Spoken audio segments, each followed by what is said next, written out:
የማራቶኗ ንግስት ባልታሰበና ባልተጠበቀ ቅጽበት ለታላቅ ጀግንነት ታጭታ ለዚያ ራሷን ያዘጋጀች በሞት ተቀርማለች።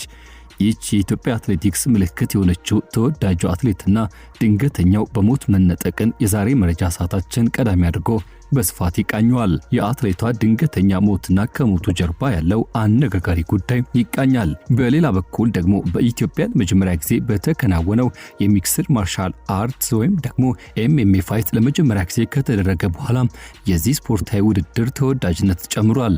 በሁለተኛ ዙር እንደሚደረግ የተጠበቀው የሴዶ ማርሻልና የጆኒ ውድድር በይፋ እንደማይደረግ ወይም ደግሞ የመወዳደር ሆነ የመሳተፍ ፍላጎት እንደሌለው ሴዶ ማርሻል አስታውቋል። ሴዶ ማርሻል ይህኑ በተመለከተም ጥያቄውን ውድቅ ሲያደርግ ያቀረበው ምክንያት በርካቶችን እያነጋገረ ይገኛል። ከዚያ ጀርባ ያለው ጉዳይ ምን ይሆን? በበስተመጨረሻ መረጃችን ደግሞ በብዙዎች ዘንድ አነጋጋሪ ሆኖ የቆየው የፊንቴክ ኢንቨስትመንት ግሩፕና የመንሱር ጀማል ጉዳይ ተካሯል። ሌሎቹ በዋስ እንዲፈቱ ሲደረግ መንሱር ጀማል ደግሞ የዋስትና መብቱ እንዳይፈቀድለት ስለሆነበት ጉዳይና በፍርድ ቤቱ የተሰማውን ያልተጠበቀ ክስተት እንቃኛለን። ሰላም በያላችሁበት ይሁን ውድ ቤተሰቦቻችን፣ ይህ ኢትዮ ግሎባል 360 ኒውስ ነው። ለቻናላችን አዲስ ከሆናችሁ ሰብስክራይብ እንድታደርጉ በአክብሮት እንጋብዛለን። ቪዲዮውን ከወደዳችሁት ላይክ እንዲሁም ሼር በማድረግ ሌሎች እንድታካፍሉ እንድታጋሩ እየጋበዝን ሁሌም ጥበባዊ አዝናኝና እንዲሁም የመዝናኛ ዓለም አነጋጋሪ ጉዳዮችን የሚያስቃኘው ኢትዮ ግሎባል 360 ቤተሰብ ሆኑ የዘወትር ግብዣችን ነው። ወደ ዝርዝር ጉዳዩ ተሻገርን።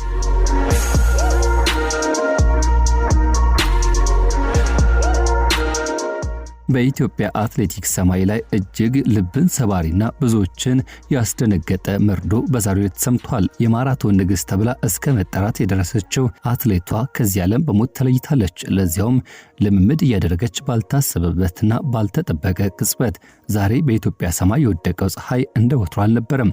የአትሌቲክስ አፍቃሪዎችና መላው የሀገሪቱ ሕዝብ ድንገተኛ ድንጋጤ እንዲውጥ የሚያደርግ እንጂ የአየር ሁኔታው ብቻ ሳይሆን የሰዎችም ልብ በሐዘን ደመና ተሸፍኗል። በዓለም አደባባዮች ላይ የኢትዮጵያን ሰንደቅ ዓላማ ከፍ አድርጋ ስታውለበልብ የነበረችው በጽናቷና በትህትናዋ የምትታወቀው አትሌት ይብርጓል መለሰ ገና በ36 ዓመቷ የህይወት ማራቶኗን በድንገት አጠናቃለች። ይህ ለአትሌቲክስ ቤተሰብ ጥቁር ቀን ተብሎ እንዲታሰብ አስገድዷል። የይብርጓል የህይወት ታሪክ እንደ እግሯ ሩጫ ሁሉ አስደናቂና ለብዙዎች ተስፋ የሚሰጥ ነበረ። አብዛኞቹ አትሌቶች ገና በለጋነታቸው ወደ ሜዳ ሲገቡ፣ እሷ ግን ህይወትን በሌላ መንገድ ጀምራው ነበር። በአንድ ወቅት በኢትዮጵያ ውስጥ በሚገኝ ሆቴል ውስጥ በዋና ማናጀርነት ወይም ደግሞ በኃላፊነት ስትሰራ አሳለፈች። ሆኖም በውስጧ ይነሳ የነበረው የሩጫ ፍላጎት ወደ ኋላ መጎተትን አልፈቀደችም።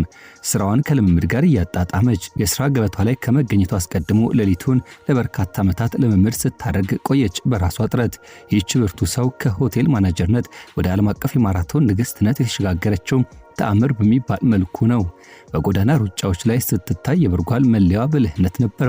በ2007 የፕራግ ማራቶን ስታሸንፍ የተጠቀመችበት ስልት የበርካቶች አድናቆት እንዲጎርፍላት አድርጎ ዛሬም እንድትታወስ ምክንያት ሆኗል። የውድድር ስልቷ ብቻ ሳይሆን የህይወት ፍልስፍናም ይህኑ ይመሰክራል። የሂውስተን፣ የሻንጋይና የፕራግ ማራቶን ድሎች ስሟን በወርቅ ቀለም እንዲጻፍ አድርገውታል። በተለይም በዱባይ ማራቶን ያስመዘገበችው የ2 ሰዓት ከ19:36 ማይክሮ ሴኮንድ የግል ምርጥ ሰዓቷ በዓለም ካሉ ፈጣን ሴት አትሌቶች ተርታ እንድትሰለፍም ምክንያት ሆኗታል። ከዚህ ባሻገር በ2015 በመላው አፍሪካ ጨዋታዎች በግማሽ ማራቶን የናስ ሜዳሊያ ባለቤት ነበረች። በ2015 በታዋቂው የቺካጎ ማራቶንም የብር ሜዳሊያ የግሏ ማድረግ ችላለች። የቻይና የፕራግና ሂውስተን ማራቶኖችም ከእርሷ የድል ገጾች መካከል ይጠቀሳሉ። የፓሪስ ግማሽ ማራቶንን 2 ያክል ጊዜና የሊዝበን ግማሽ ማራቶንን ደግሞ 1 ጊዜ በበላይነት ያጠናቀቀች ጀግና አትሌት ጭምር ነበረች። ነገር ግን ሞት ቀጠሮ አልባ ነው። የይብርጓል የመጨረሻ ቀናት በዝግጅት የተሞሉ ነበሩ። ከ2 ሳምንታት በኋላ በካናዳ ኦታዋ የሚካሄደው ማራቶን ላይ ለመሳተፍ ራሷን እያዘጋጀችና እንዲሁም በጉጉት የጠበቀች ባለችበት ዋዜማ ላይ ተቀጨች። ማለዳ ላይ በልምምድ ወቅት የገጠማት ድንገተኛ ህመም ሁሉን ነገር በዚያው እንዲቋጭ አደረገው። የካቲት 12 ሆስፒታል ሐኪሞች ህይወቷን ማዳን ቢጥሩም የማራቶን ንግስቷ ግን ወደማትመለስበት ሞት አሸልባለች። ከአትሌትነት ባሻገር ይብርጓል ትልቅ ድሏና ኩራቷ 2 ታዳጊ ልጆች ነበሯት። ዛሬ እነዚያ ልጆች የእናታቸውን ስም ብቻ ይዘው ቀርተዋል። ሀገር ደግሞ ጀግናዋን አጥታለች። ይብርጓል መለሰ ታሪኳ ለትውልድ የሚተርፍ የጥረት ተምሳሌት ጭምር ናት። ዛሬ ኢትዮጵያ በዝምታ ውስጥ ሆና ትቆዝማለች። ይብርጓል መለሰ ድንገተኛ ህልፈት በአትሌቲክሱ ዓለም ትልቅ ክፍተትን የፈጠረ ነው። ለቤተሰቦቿ፣ ለወዳጅ ዘመዶቿና ለአትሌቲክሱ አፍቃሪያን ሁሉ መጽናናትን እንመኛለን።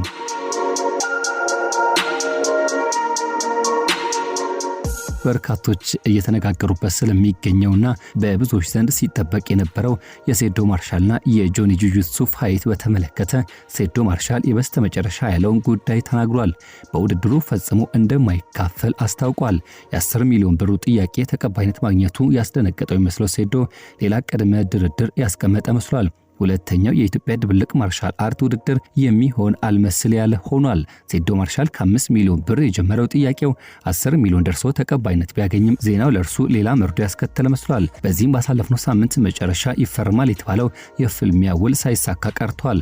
ሴዶ አዲስ ቅድመ ሁኔታ ያነሳ ሲሆን የትኬት ሽያጭ 10%ና 5 ሚሊዮን ብር ቅድመ ክፍያ መጠየቅ ነበረ ዋነኛው ሐሳቡና እንዲሁም ውሉ እንዳይፈረም ያደረገው። አሁን ላይ ደግሞ ሙሉ በሙሉ በዚህ ውድድር እንደማይሳተፍ አስታውቋል። ምክንያቱ ደግሞ እናቴ እንዳትወዳደር ብላኛለች፣ እናቴን ቀይ መስመርና ሀቅ አከብራለሁ ሲል ተደመጠ። ሴዶ ማርሻል እስካሁን ድረስ ለውድድሩ መቅረት የተለያዩ ነገሮችን ሲል ቢቆይም ከምንም በላይ አሳማኝና ደስ የሚል ምክንያት ሆኖ ቀርቧል ይላሉ አንድ ጻፊ እሱ በሰጠው ሐሳብና አስተያየት ላይ ጉዳዩ ከግል ጥቅም ይልቅ ወደ ቤተሰብ ክብርና ወደ እናት ሀቅ ማምጣቱ የውሳኔውን ክብደት ከፍ አድርጎታል ሲሉ ከሱ ጎን መቆማቸውን ያሳያሉ። እናቴ በዚህ ውድድር ላይ እንድሳተፍ አልፈቀደችም ወይም ደግሞ እንዲሆን እርሷ ስለማትፈልግ ትቼዋለሁ ሲል ተደምጧል። ሴዶ በቀጥታ ሲያወራ ውድድሩን የሰረዘባቸው 3 ያክል ምክንያቶችን አስቀምጦ ነበር። አንደኛው የእናቱ ፍላጎት ነው። እናቴ ከሰፈር ሰው ሰምታ እንድወዳደር ፍላጎት የላትም። እኔ ደግሞ እንኳን ብር ወርቅ ቢዘንብ ከእናቴ አይበልጥም ሲል ለእናቱ ያለውን ጥልቅ ክብርና ፍቅር ገለጸ። እናቴ የከለከለችው መንገድ ቀይ መስመር መሆኑን ለደጋፊዎቹ እወቁት ያለ መስሏል። የውሉ ቅሬታ ሌላኛው ጉዳይ ሲሆን በውድድሩ የኮንትራት ሂደትና አያያዝ ላይ ደስተኛ አለመሆኑን ገልጿል። ሶስተኛው ደግሞ የቲክቶክ አካውንቱ መዘጋት ችግር እንደሆነ ገልጿል።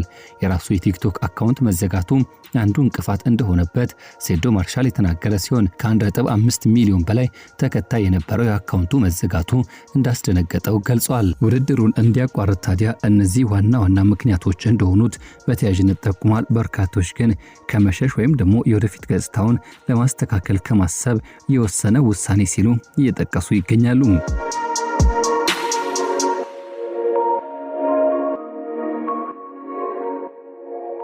በበስተመጨረሻ መረጃችን ከፊንቴክ ኢንቨስትመንት ግሩፕ ጋር በተገናኘ ለስር የተዳረገው መንሱር ጀማል ከእርሱ ጋር የነበሩ በርካታ ተጠርጣሪዎች የዋስትና መብታቸው ተከብሮ በግማሽ ሚሊዮን ብር ዋስ እንዲፈቱ ሲደረግ የእርሱ ነገር ግን ከረር ብሏል። ህዝብን በከፍተኛ ደረጃ አነጋግሮ የቆየው እንዲሁም በርካታ ታዋቂ ሰዎችን ለስር የዳረገው የፊንቴክ ኢንቨስትመንትና የፍርድ ቤት ውሎ በትላንትናው ዕለት አስገራሚ ጉዳዮችን አስከትሎ ነበር። በትላንት ረፋድ ችሎት ውሎ ታዋቂዎቹ ግለሰቦች በዋነኛነት በግማሽ ሚሊዮን ብር ዋስ እንዲፈቱ ተደርገው ነበር። ከነዚህ መካከል አንጋፋዎቹ አርቲስቶች ሰራዊት ፍቅሬ፣ ሰለሞን ቦጋለ፣ ገረም ደጀኔና ዳንኤል ተገኝ እያንዳንዳቸው በግማሽ ሚሊዮን ብር ዋስ በማስያዝ እንዲፈቱ ሲደረግ 2 ያክል ተከሳሾች ማለትም ካሊድ ናስር ወይም ወንድም ካሊድና አብርሃም ግዛው እያንዳንዳቸው 400 ሺህ ብር በማስያዝ ዋስትና መብታቸው እንዲከበርላቸው ሆኖ ነበር።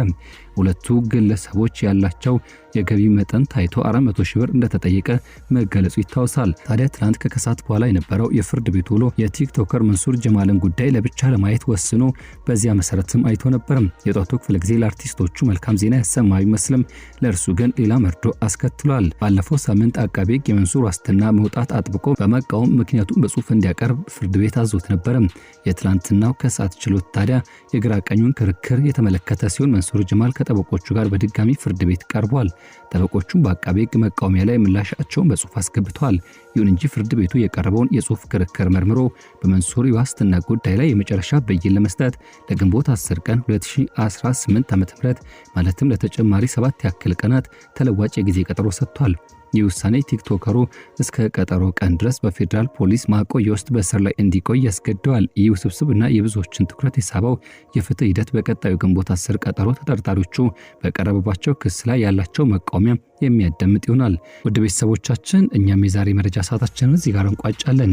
ይህ ኢትዮ ግሎባል 360 ኒውስ ነው። ለቻናላችን አዲስ ከሆናችሁ ሰብስክራይብ በማድረግ እንድትወዳጁ እንጋብዛለን። ቪዲዮን ከወደዳችሁ ላይክ እንዲሁም ሼር በማድረግ ሌሎች እንድታካፍሉ እንድታጋሩ እየጠየቅን የዛሬን በዚህ ቋጨን።